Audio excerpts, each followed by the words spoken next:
Subscribe करें हमारे YouTube channel देवी प्रतिभा जी को और श्रवण करें भागवत कथा की महिमा का, साथ ही बेल आइकन को दबाना ना भूलें।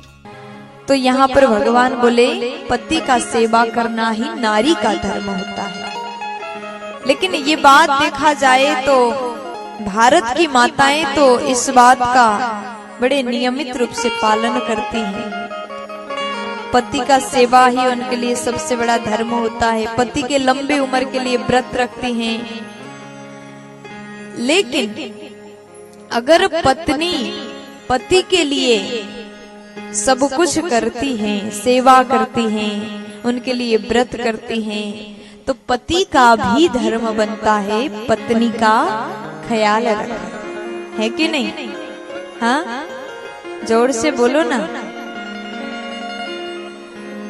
तो पति का भी धर्म बनता है पत्नी का ख्याल रखे। पत्नी का भी धर्म है कि पति का ध्यान रखे। तो भगवान ने समझाया। गोपियां कहती हैं प्रभु हम तो सब कुछ त्याग करके आ चुके हैं। भगवान बोले नहीं, ऐसा मत करो।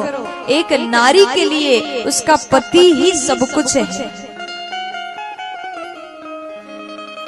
एक नारी के लिए पति ही सब कुछ है। जैसे समझाया तब भगवान बोले देखो, एक बार क्या हुआ, एक पति पत्नी थे, आपस में बहुत ज्यादा प्रेम करते हैं और नारी पतिव्रता थी। और एक बार पति बाहर से काम करके आए थके हुए, जैसे घर में आए आते ही नींद लग गई और पत्नी के गोद में सिर रख के पति सो गया। उन लोगों के छोटा सा बालक था, घुटनों से चलने वाला बालक था, तो बहुत छोटा था। खेलते खेलते चलते चलते आग के पास चला गया। इधर पत्नी के गोद में पति सो रहा है। अब पत्नी विचार करती, अगर स्वामी को मैं जगा दूं, अपने पति को जगा दूं, तो अपने पतिव्रता धर्म भंग हो जाएगा।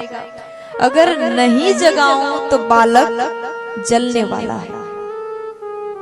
तो ऐसे में पत्नी रोती रहती है और 2 घंटे बाद पति की नींद खुली तो पत्नी दौड़ करके चली गई आग के पास में। वो बालक खेल रहा था। जैसे जल्दी जल्दी बालक को निकाला तो अग्नि बिल्कुल शीतल हो गई।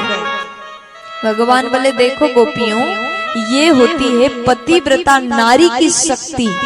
अगर नारी पतिव्रता है, अपने धर्म का पालन करती है, निष्ठा पूर्वक पतिव्रत धर्म का पालन करती है, तो अग्नि को भी ऐसे पतिव्रत नारी के सामने झुकना पड़ता है।